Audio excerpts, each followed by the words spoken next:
Gold trusted gold buyers తాకట్టులో ఉన్న బంగారాన్ని విడిపించి ఈ రోజు ఉన్న మార్కెట్ ధరకే కొనబడును. మరిన్ని వివరాలకు సంప్రదించండి 7710777720. కార్తీక మాసం అనేది చాలా ప్రాముఖ్యమైనటువంటి మాసం. అన్నవరం దేవస్థానం వరకు సంబంధించి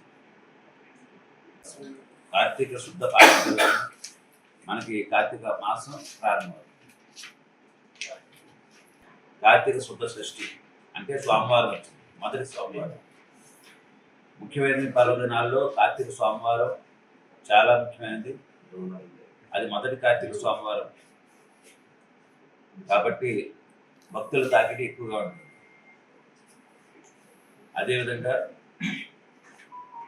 నవంబర్ 1ని చూసినట్లయితే కార్తీక శుద్ధ ఏకాదశి. ఏకాదశి రోజు కూడా భక్తుల తాకిడి ఎక్కువగా ఉంటుంది. ఆ రోజు స్వర్ణ పుష్పార్చన, రాత్రికి గ్రామ సేవ కార్యక్రమాలు జరుపబడతాయి.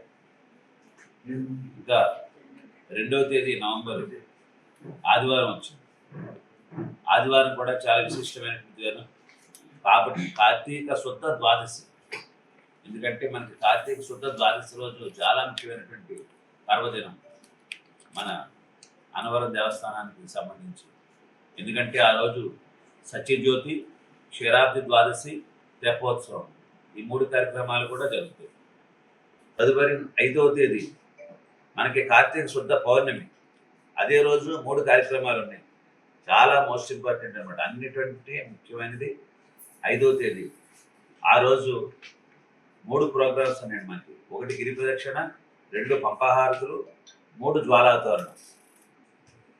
అందులో కార్తీక పౌర్ణమి సందర్భంగా ఉత్సవమూర్తులను కొండ దిగువకు తీసుకొని వెళ్ళుట, తొలిపావంచాల నుండి ఉదయం 8:30 శ్రీ స్వామివారిని పల్లకిలో గిరి ప్రదక్షిణకు అక్కడ బయలుదేరుతారు అనే కార్యక్రమం మొదలవుతుంది.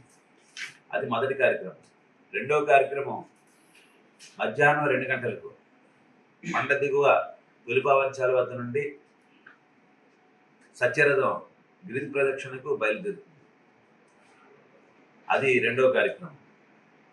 తదుపరి పంపా సరోవరందు పంపాహారతులు కూడా నిర్వహించబడతాయి. అది కూడా 5:45. అది సాయంత్రం 5:45. అది అయిన తర్వాత రాత్రి 7 గంటలకి శ్రీ స్వామివారిని మరియు అమ్మవారిని ఉత్సవమూర్తులను పండ దిగున్నటువంటి తొలిపావంచాల వద్దకు తీసుకుని వెళ్ళి జ్వాలాతోరణం నిర్వహించబడుతుంది. అనంతరం గ్రామోత్సవం కూడా జరగబడుతుంది. ఇది 5వ తేదీ ముఖ్యమైన పర్వదినాల్లో కార్తీక శుద్ధ పౌర్ణమి కార్యక్రమాలు. తెలుగులో ఫాస్టెస్ట్ న్యూస్ ఇప్పుడు కొత్త అవతారంలో 5 సెకండ్లోనే పూర్తి వార్తా సమాచారం మీ చేతిలో. సోషల్ మీడియా ట్రెండ్స్ మీ కళ్ళ ముందుకే live TV and voice search ఆప్షన్స్తో ఇప్పుడే డౌన్లోడ్ చేయండి. యాప్ లింక్ డిస్క్రిప్షన్లో ఉంది.